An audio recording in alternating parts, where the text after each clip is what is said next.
Ushiswe wangqongqa umuzi wemenenja yakwa-RNK Anti-Team okuyibhanoyi eselindize nendodla zemali zabantu. I-CEO yakwa-RNK uPhilani Tembe kuthiwa akadeleli uyebula uma uke wamfonela wambuza imali yakho uthi hamba uyibuza kunyoko. Kanti i-Advanced Herbal Vitality Serum ka-Dr. G isaqhubeka nokusiza indodla zabantu abanenkinga yesibindi, izinso kanye nesinya. SA News with TK Zuma. Sinibingelele sinamukele endabeni ze-SA News no-TK Zuma. Sanibonani.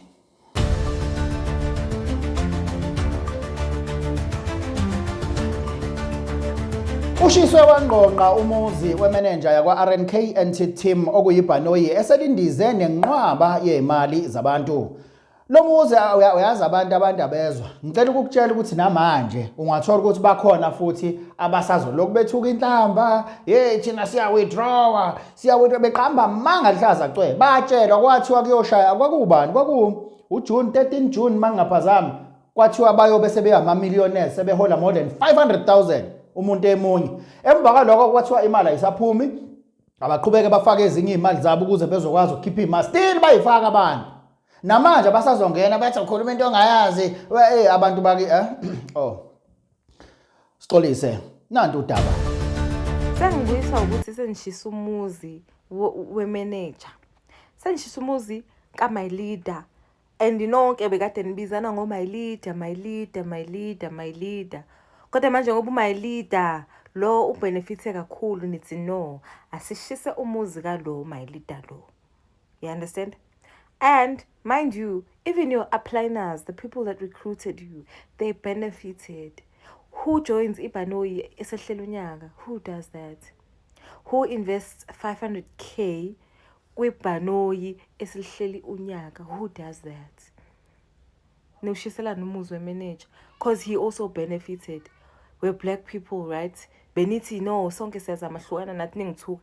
Nithi nonke sonke siyazama.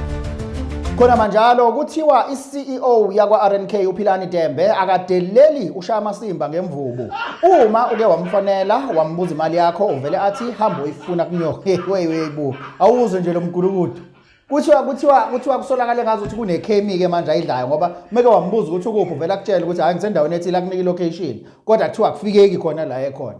Kuthiwa uvela athi nje imali yani imali yokunuka hamba uyibuze kunyoko. Sixolise nanti udaba. Now bafuthu thiwa kadeleli uyebula oqole abantu amamiliyoni ngebhanoyi lakwa RNK and NTT bafuthu uPhilani Tembe oyi-CEO yebhanoyi elihambe namamiliyoni abantu. Kuthiwa uma abantu bembuza ngezimali zabo uvele athi hamba uyobuza unyoko. Inkinga bathi basola umuthi onzima osetshenziswa ilombhemu ngoba if uthi uyamfuna uvele akusende ilocation athi woza kodwa akufikeki kuye uzula uze uphelelwe upetrol. Umfazi umlungu elokhe ethi 10 right 10 left bafuthu hayi inkunzi malanga inkunzi umbhemu.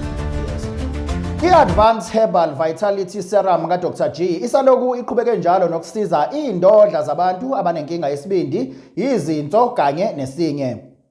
Lo muthi ka-Dr. uyazi into engiyithanda ngalokhuzana ngaloya muthi ka-Dr. G njengoba sengibalile usiza isibindi, izinso kanye nelokhuzana nesinye.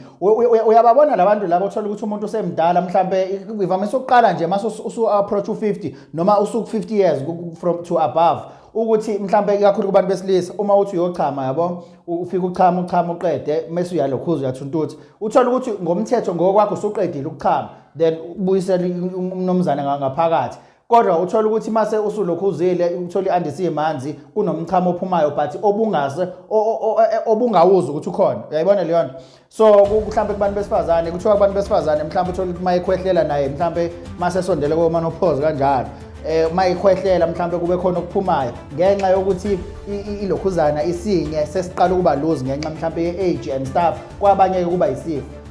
Mhlambe uthola ukuthi mawuphisa ukuchama uphiswa nje manje kube ngathi ungagijima masinyane etoilet yabo masinyane awukwazi ukuzibamba mhlawumbe ukuthi nje uthi take it slow so uyasiza kakhulu lapho lo muthi ka Dr G.